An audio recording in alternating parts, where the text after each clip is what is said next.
In the final video, what we're going to do is we're going to open up the original assembly, and we're also going to open up the tower assembly. We're going to update this tower assembly, which will then, in the corresponding first assembly, this will update and create our arm. So in this assembly here, what we've done is we've got this channel here grounded, which is denoted by the pin. These parts are free to move. What we're going to do is we're going to place in here the long bar, which is 20 holes. Select OK. We're going to free rotate this round. What we're going to do is we're going to use these eye mates to basically lock this now into position on this wheel. So just very carefully going to navigate in, and then we'll click that into place.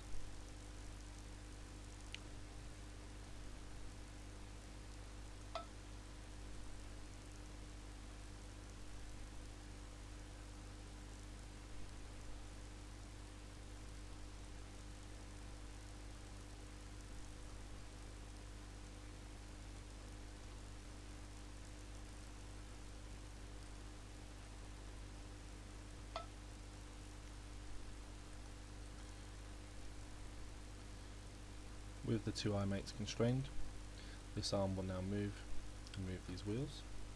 So we're just going to save this part. In our regular assembly, you can see this is updated. What we're now going to do is return to this assembly, and we're going to add in the claw.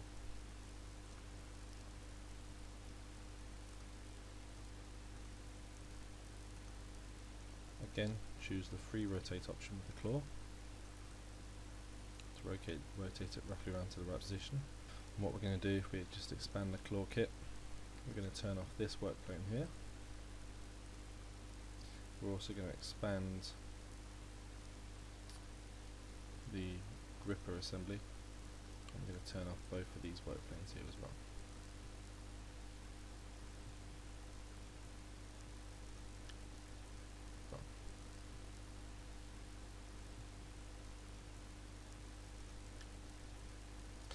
Now if your bar has eye mates, you should be able to now pivot the claw down and fit the second eye mate in.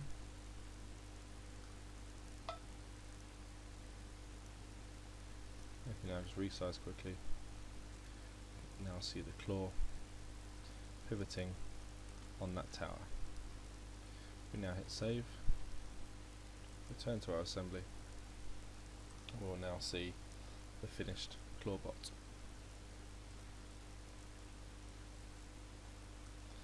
Just now rotate around, we can see the assembly in its completeness.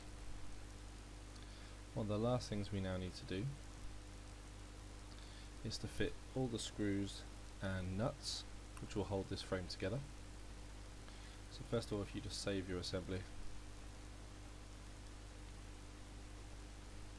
what we can then do is work in each sub-assembly and add these additional parts on. To begin with, we can start with place, and in the structure folder we're going to locate the 0.25 long 8-32 screws and a cap nut. Open these up as a pair, and using the eye mates,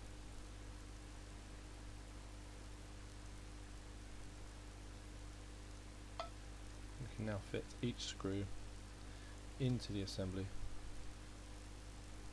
rotate our view around, free rotate the screw around, choose constrain, insert, and choose the outside edge and the center line, and the outside edge and the center line of the screw.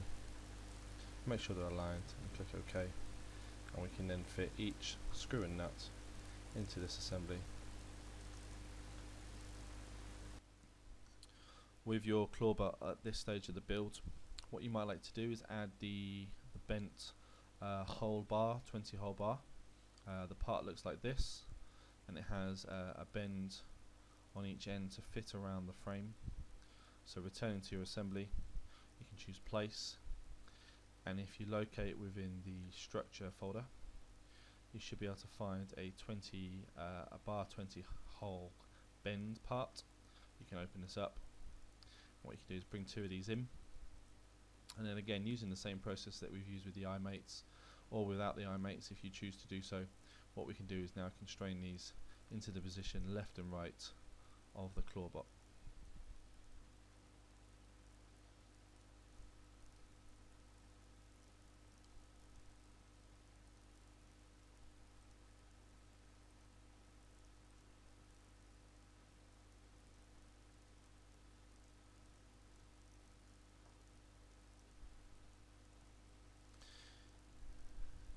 And of course, once the bars have been fitted, you can then attach screws and nuts just to complete that Clawbot, and there it is, completely finished.